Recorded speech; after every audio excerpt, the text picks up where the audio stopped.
Hello mga ka-blessings! Welcome sa aking channel, lalong-lalo na sa mga bago. Hello po!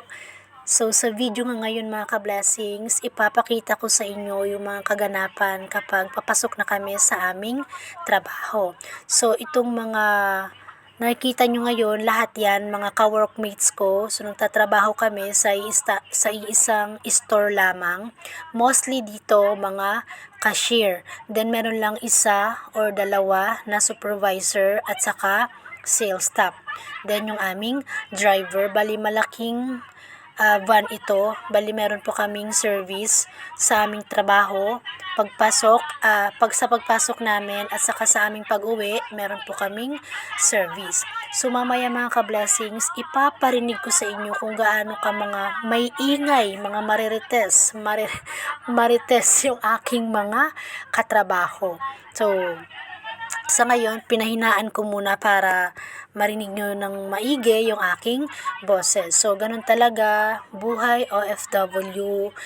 Kahit minsan di maiwasang magsawa tayo sa ating palaging routine, which is yung papasok ng trabaho, uuwi ng trabaho, maglalaba, magluluto, kakain, matutulog, then after ilang oras, papasok na naman. So, paulit-ulit lang yung routine na ginagawa namin. Pero ganun pa man, ay ang importante sa journey natin ito ay meron tayong matutunan, may mabago ng mabuti sa ating sarili, guminhawa at kumanda kahit paano yung buhay natin. Pag-uwi natin ng Pinas, marami tayong babaunin na mga gandang memories, at ang importante, makaipon din tayo para kahit paano pag-uwi natin ay meron tayong konting pera na kahit paano ay magpapasaya din sa atin, pati na rin sa ating pamilya.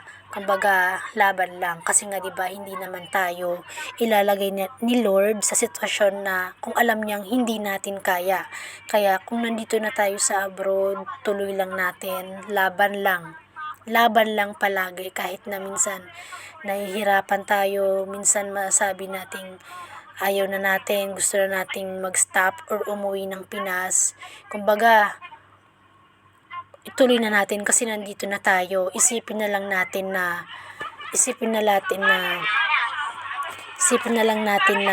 yung iba andun pa lang sa Pinas, nag-a-apply pa lang kung ano yung sitwasyon natin ngayon, yun yung pinapangarap nila. So yung pangarap nila ay nasa sitwasyon na natin ngayon. Kaya tawag nito, sobrang blessed pa rin natin kasi hindi lahat ng tao nabibigyan ng pagkakataon na makapag-abroad, diba? Hindi madaling mag-abroad, marami tayong pagsubok na pinagdadaanan bago makarating dito. At since matibay tayo, matatag tayo, nandito tayo. So nandito na tayo, ituloy-tuloy na natin ito. Okay? So, ayan po yung uniform ng aming trabaho as a cashier and sales staff. So, ako po, wala pa po akong uniform kasi nga bago pa lang po ako.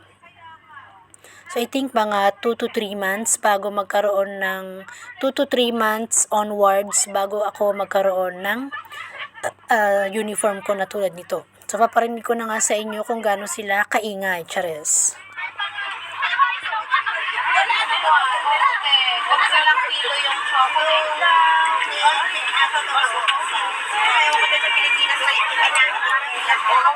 Kapag foreigner, parang makakulistis ka kasi pag foreigner, isip na tumakot sa mga hindi mo makakulingan kasi tsaka mag-vlog ka na kaya nga, I'm American. I'm British. Is it okay? Why is it very rude? Sama lang. Sabi ko sa ito, kahit bulong ako, ay nandun ako sa sanabi sa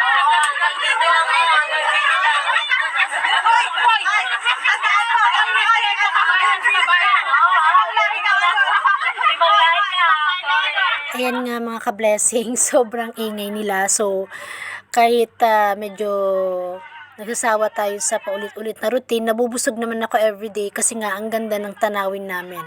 Habang kami ay nagbabiyahe, ang ganda ng tanawin namin sa aming paligid. So, ito pala yung mga katrabaho ko na ka-shift ko rin. So, bali yung schedule namin dito ay yung work namin ay start alas 2 ng hapon hanggang alas 12, or minsan nga pag marami pang customer, umaabot kami ng alas 2 bago kami makauwi. So sa trabaho namin, may 3 shift. Merong morning, yung pinakauna, and then yung parang mid sa gitna, then yung closing.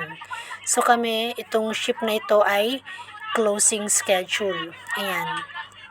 And then, ang mga katrabaho ko dito, meron ditong mostly Filipino, yung nandito sa kaship ko, mga Pinay, and then may Indian, meron ding Nepali. Ayan, yan lang yung mostly na mga katrabaho. Meron pa pala Pakistani. May Pakistani rin. Di ko na alam yung ibang lahi. Anyway, ayun lamang yung aking video sa ngayon, mga ka-blessings. Sana kahit paano ay na-inspire ko kayo. Kung meron kayong mga katanungan, ay i-comment nyo na lang sa baba. So, susunod naman na video, share ko pa sa inyo yung ilan sa mga ganapan dito bilang isang OFW dito sa Dubai. At huwag niyong kalimutang i-like yung aking video, mag-subscribe po kayo sa aking YouTube channel para maging updated po kayo sa mga informative videos na aking i-upload. Ayun lamang po at maraming salamat sa panonood. God bless!